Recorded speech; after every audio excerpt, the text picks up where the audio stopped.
റമദാൻ മാസമാണ് അല്ലേ? അതിനോടൊപ്പം തന്നെ നല്ല ശക്തമായ ചൂടും. ഈ ചൂടുകാലത്ത് ആരോഗ്യ പ്രശ്നങ്ങളൊന്നും ഇല്ലാതെ തന്നെ നോമ്പ് മുഴുവനും ഒരു പവർഫുൾ മോഡിൽ ഇരിക്കാനുള്ള ഒരു സീക്രട്ടാണ് സുഹൂർ. സുഹൂർ അല്ലെങ്കിൽ അത്താഴം എന്ന് പറയുന്നത് അതിരാവിലെ നോമ്പിന് മുന്നേ കഴിക്കുന്ന ഒരു പ്രധാനപ്പെട്ട മീലാണ്. നമ്മിൽ പലപേരും രാവിലെ എണീച്ച് കഴിക്കാനുള്ള ഒരു മടി കാരണം ഈ മീല് സ്കിപ്പ് ചെയ്യാറുണ്ട്. പക്ഷേ ഒരിക്കലും ഈ മീല് അവോയ്ഡ് ചെയ്യരുത്. നല്ല ഹെൽത്തി ആൻഡ് ബാലൻസ്ഡ് ആയിട്ടുള്ള ഒരു അത്താഴം കഴിക്കുമ്പോഴാണ് നമ്മുടെ ബോഡിക്ക് എനർജി ലെവൽസ്, ഹൈഡ്രേഷൻ, മെറ്റബോളിസം ഇവയൊക്കെ നല്ല രീതിയിൽ മെയിൻറ്റെയിൻ ചെയ്തു കൊണ്ടുപോകാൻ പറ്റുകയുള്ളൂ. മാത്രമല്ല മസിൽ ലോസും ഉണ്ടാവില്ല.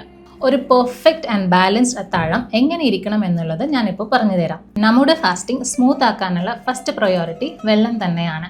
എണീറ്റതിന് ശേഷം വെള്ളം കുടിച്ചതിന് ശേഷം അത്താഴം കഴിക്കാൻ തുടങ്ങാം. മിനിമം 3 മുതൽ 4 ഗ്ലാസ് വെള്ളമെങ്കിലും കുടിക്കാൻ ശ്രമിക്കുക. മാത്രമല്ല ക്യുക്കുംബർ, വാട്ടർമെലൻ, ലെമൺ വാട്ടർ പോലെ വാട്ടർ കണ്ടന്റ് കൂടുതലുള്ള പച്ചക്കറികളും ഫ്രൂട്ട്സും ഉൾപ്പെടുത്താൻ ശ്രമിക്കുക. Avocado, nuts, seeds, olive oil ഇതെല്ലാം ഇൻക്ലൂഡ് ചെയ്യാൻ ശ്രമിക്കുക.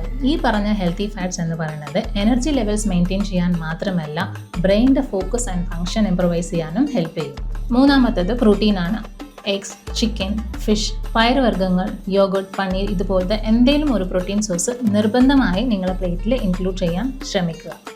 ഇത് മസിൽ ലോസ് ആവാതെ ഇരിക്കാനും ത്രൂഔട്ട് ദ ഡേ ഫോക്കസ്ഡ് ആയിട്ട് ഇരിക്കാനും വിശപ്പിൻ്റെ ആധിക്യം കുറയ്ക്കാനും സഹായിക്കും. നാലാമത്തത് കോംപ്ലെക്സ് കാർബോഹൈഡ്രേറ്റ്സ് ആണ്. ഈ പറഞ്ഞ കോംപ്ലെക്സ് കാർബോഹൈഡ്രേറ്റ്സിൽ ഫൈബറുടെ കണ്ടന്റ് കൂടുതലുള്ളതുകൊണ്ട് throughout the day steady energy levels maintain ചെയ്യാൻ പറ്റും. ഓട്സ്, രാഗി, മറ്റ് മില്ലറ്റ്സ്, തവിടോട് കൂടിയ അരി, കിനുവ, ഗോതമ്പ് എന്നിവ ഡയറ്റിൽ ഉൾപ്പെടുത്താം. നിങ്ങൾക്ക് ഏറ്റവും യോജിച്ച ഒരു പേഴ്സണലൈസ്ഡ് റമദാൻ ഡയറ്റ് പ്ലാനിന് വേണ്ടിയിട്ട് താഴെ കാണുന്ന നമ്പറിലേക്ക് കോൺടാക്ട് ചെയ്യുക. അപ്പോൾ let's make this Ramadan healthy and energetic.